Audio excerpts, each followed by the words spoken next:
8 घंटे नींद लेने के बाद भी थकान महसूस होती है। 8 घंटे नींद लेने के बाद भी दिमाग सुस्त रहता है। 8 घंटे नींद लेने के बाद भी शरीर को ऐसा लगता है कि नींद पूरी नहीं हुई है, थोड़ा और सोना है। आज इस वीडियो में यही एक्सप्लेन करने वाला हूं कि 8 घंटे सोने के बाद भी लोग थके हुए क्यों महसूस करते हैं और इसके पीछे कौन सी 4 साइंटिफिक वजहें काम करती हैं। आप देख रहे हैं दुनियादारी, मैं हूं आरजे कार्तिक। आइए एक एक करके सारी बात समझाते हैं। बात करने वाले हैं स्क्रीन एक्सपोजर की, कैफीन के गलत टाइम की, REM स्लीप के टूटने की और रूम टेम्परेचर की साइंस की। सब कुछ फैक्ट्स और रिसर्च पर बात है। पहला कारण है स्क्रीन एक्सपोजर, यानी कि सोने से पहले मोबाइल चलाना। आज लगभग हर इंसान सोने से पहले मोबाइल, लैपटॉप या टीवी देख रहा है, लेकिन स्क्रीन से निकलने वाली ब्लू लाइट आपके दिमाग को एक गलत सिग्नल देती है।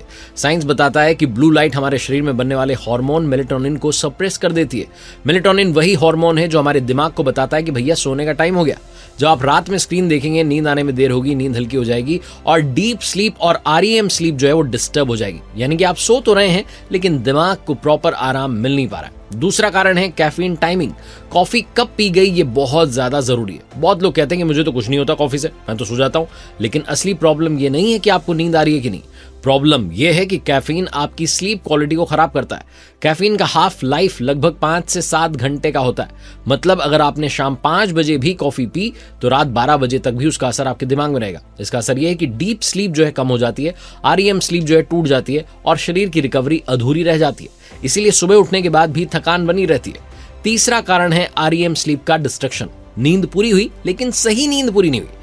नींद सिर्फ घंटे गिनने का काम नहीं है, नींद के अलग अलग स्टेजेस होते हैं। लाइट स्लीप, डीप स्लीप और REM स्लीप। REM स्लीप वो स्टेज है जहां दिमाग इमोशनल रीसेट करता है, मेमोरी प्रोसेस होती है और मेंटल फटीग जो है दूर होता है। अगर आपकी REM स्लीप डिस्टर्ब हो जाए तो आप 8 घंटे सोने के बाद भी मेंटली एग्जॉस्टेड महसूस करेंगे।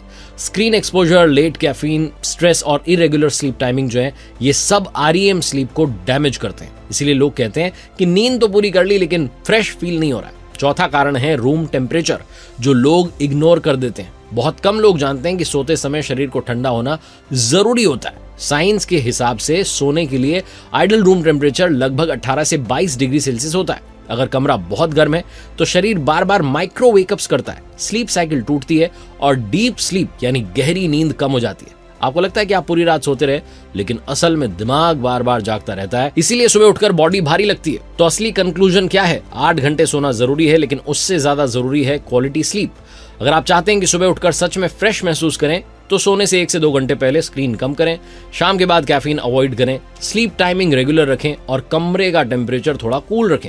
नींद लग्जरी नहीं है, नींद रिकवरी है और रिकवरी के बिना बॉडी और माइंड दोनों थके हुए रहते हैं। अगर आप रोजाना 8 घंटे सोकर भी थके रहते हैं तो प्रॉब्लम आपकी नींद की क्वांटिटी नहीं बल्कि नींद की क्वालिटी है। अगर आपको ये बात समझ में आई हो, पसंद आई हो तो अपने फैमिली मेंबर्स के साथ शेयर कर लीजिएगा, क्योंकि टायर्ड रहना नॉर्मल नहीं है, लेकिन आज की लाइफस्टाइल ने इसे कॉमन बना दिया है।